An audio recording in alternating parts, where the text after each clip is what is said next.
Hello दोस्तों, चलिए हम लोग 10th क्लास के इतिहास के सबसे पहला चैप्टर का जो भी इम्पोर्टेंट क्वेश्चन है, यानी जो परीक्षा में आने वाला है, उसी को हम लोग सेट लगाते हैं। एक्स्ट्रा क्वेश्चन नहीं देखेंगे, हम लोग वही देखेंगे जो परीक्षा में आने वाला है। यानी पहला चैप्टर है इतिहास के यूरोप में राष्ट्रवाद। चलिए, सेट शुरू करने से पहले आप लोग प्लीज़ सब्सक्राइब करें, अपने दोस्तों को शेयर करें, लाइक करें। अगर इसमें कोई त्रुटि हुई हो तो कमेंट करके अपना राय ज़रूर दें।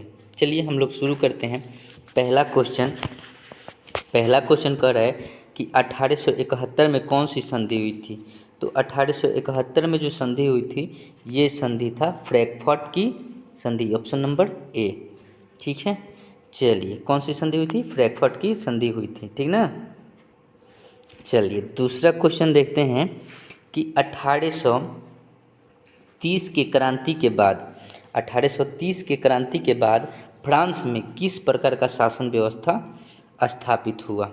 ठीक है, तो ये गणराज्य जो शासन था वही स्थापित हुआ था, गणराज्य, ऑप्शन नंबर सी। ठीक है, चलिए नेक्स्ट क्वेश्चन देखते हैं।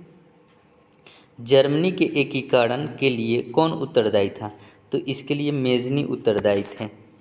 ठीक है, सॉरी, कौन उत्तरदायी थे? बिस्मार्क उत्तरदायी थे। ठीक है, ऑप्शन नंबर बी। कौन उत्तरदायी थे? बिस्मार्क। चलिए नेक्स्ट क्वेश्चन देखते हैं। फ्रैंकफर्ट की संधि किस वर्ष हुई थी? तो अभी सबसे पहला ही क्वेश्चन देखे थे, कौन सा था? 1971, ऑप्शन नंबर डी। ठीक है, 1971 था, ठीक ना। चलिए 5 नंबर सवाल देखते हैं कि 5 नंबर सवाल है कि इटली के एकीकरण में निम्न में से किसका संबंध नहीं है। तो इटली के एकीकरण में निम्न में से किसका एकीकरण नहीं है? तो बिस्मार्क का इसमें कोई संबंध नहीं है। ठीक है, यानी ऑप्शन नंबर ए। ठीक, चलिए नेक्स्ट क्वेश्चन देखते हैं। इटली और जर्मनी के एकीकरण के विरुद्ध निम्न में कौन था? मतलब इसका एकीकरण नहीं होने देना चाहता था। उनका नाम है ऑस्ट्रिया। ठीक ना, ऑस्ट्रिया चाहता था कि इटली और जर्मनी का एकीकरण नहीं हो। ठीक ना, ऑप्शन नंबर सी ऑस्ट्रिया हो जाएगा। चलिए नेक्स्ट क्वेश्चन देखते हैं। जर्मनी के एकीकरण का प्रमुख वास्तुकार कौन था? ठीक है, यानी जर्मनी के एकीकरण का प्रमुख वास्तुकार कौन था? तो ये थे कौन? बिस्मार्क। कौन थे? बिस्मार्क थे। चलिए नेक्स्ट क्वेश्चन देखते हैं। का नंबर आपका 8 नंबर क्वेश्चन कह रहा है कि फ्रैंकफर्ट की संधि पर हस्ताक्षर कब हुई थी, यानी सिग्नेचर कब हुई थी फ्रैंकफर्ट की संधि पर? तो ये आपका हुआ था 1871, यानी ऑप्शन नंबर सी। ठीक ना। चलिए 9वां क्वेश्चन कह रहा है कि 9वां क्वेश्चन इम्पोर्टेंट है, इसको ज़रूर याद कर लीजिएगा। ठीक है ना। अकाउंट काबूल को विक्टर इमैनुएल ने किस पद पर नियुक्त किया है ना, यानी किस पद पर नियुक्त किया भाई? तो ये किया था प्रधानमंत्री, यानी ऑप्शन नंबर सी, प्रधानमंत्री के पद पर नियुक्त किया था। ठीक ना। चलिए 10 नंबर देखते हैं कि रक्त एवं लौह की नीति का अवलंबन किसने किया था? किसने किया था भाई? तो ये किए थे बिस्मार्क। ठीक है, किसका? रक्त और लौह का अवलंबन किसने किया था? Bismarck, option number C. ठीक ना। चलिए नेक्स्ट देखते हैं। करे यूरोप का मरीज किसे कहा जाता है? वाह, कितना ज़बरदस्त इम्पोर्टेंट क्वेश्चन है, एकदम VVI क्वेश्चन है। तो यूरोप का मरीज किसको कहा जाता है भाई? तो तुर्की को कहा जाता है, यानी option number A is right answer. चलिए 12 नंबर देखते हैं कि यंग यूरोप का संस्थापक कौन था? यंग यूरोप का संस्थापक कौन था बाबा? तो मेजनी था भाई। Option number A Mazzini. Young Europe का संस्थापक कौन था? मेजनी। Option number A. चलिए देखते हैं 13 नंबर क्वेश्चन। कह रहा है कि टीपू सुल्तान शासक थे। भाई टीपू सुल्तान कहाँ के शासक थे भाई? चलिए बताइए बताइए। तो टीपू सुल्तान मैसूर का शासक था, यानी ऑप्शन नंबर ए मैसूर के। टीपू सुल्तान कहाँ का शासक था? मैसूर का शासक था। चलिए नेक्स्ट क्वेश्चन कह रहा है कि किस युद्ध के बाद जर्मनी का एकीकरण हुआ? वाह क्या क्वेश्चन है, एकदम इम्पोर्टेंट है। देखिए 2014 2019 सब में पूछा हुआ, सॉरी हाँ 2000 आपका 18 में पूछा हुआ था, इस बार हो सकता है पूछे।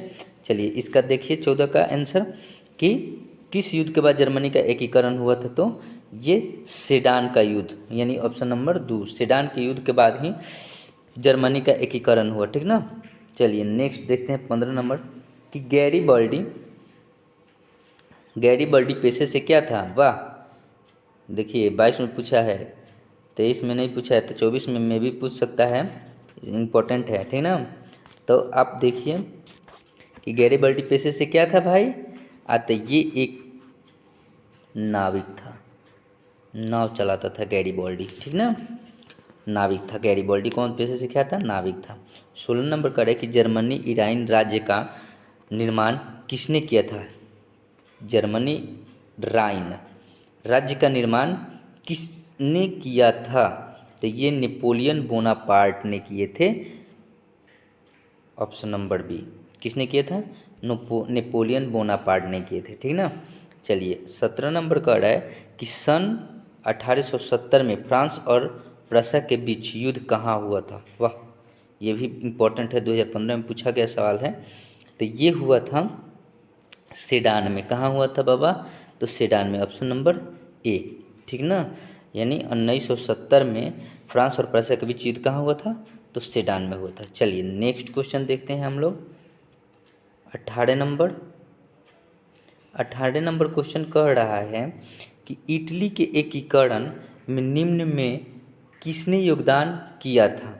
इटली के एकीकरण में, ठीक ना। तो इटली के एकीकरण में आपका सबसे बड़ा योगदान किसका था भाई?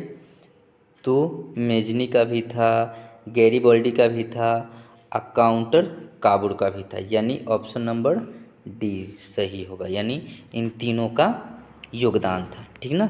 चलिए नेक्स्ट क्वेश्चन देखते हैं 19 नंबर कह रहा है कि वियना सम्मेलन हुआ था, यानी कब हुआ था वियना सम्मेलन? तो ये हुआ था 1815 में वियना सम्मेलन हुआ था, यानी ऑप्शन नंबर आपका ए सही होगा 1815। चलिए नेक्स्ट कह रहा है कि जलवेरिन संबंधित था किसके? तो ये व्यापारियों से संबंधित था, यानी ऑप्शन नंबर बी व्यापारियों से संबंधित था कौन? जलवेरिन, ठीक ना। चलिए नेक्स्ट क्वेश्चन देखते हैं हम लोग। कह रहा है कि जिनेवा संधि कब हुआ? जिनेवा संधि कब हुई? तो ये 1900 हुई थी, 1900 किस में? 54 में, ठीक है। ये चैप्टर समाप्त हुआ और आप लोग देखिएगा, आप लोग इस सेट को लगाइए, इम्पोर्टेंट है। पहले के चैप्टर में 21 ही क्वेश्चन जो है इम्पोर्टेंट है, इसी में से पूछेगा, एक भी अलग नहीं पूछेगा, 100% गारंटी के साथ पूछेगा, ठीक है। इसलिए इस सेट को लगाना अति ज़रूरी है। और नेक्स्ट सेट बहुत तुरंत जल्दी डालेंगे, इसलिए अपने दोस्तों के पास शेयर कीजिए और सब्सक्राइब कराइए और लाइक ज़रूर कीजिए। इससे क्या होता है कि थोड़ा सा देखने में अच्छा लगता है, तो वीडियो बनाने में भी अच्छा लगता है, ठीक है। धन्यवाद।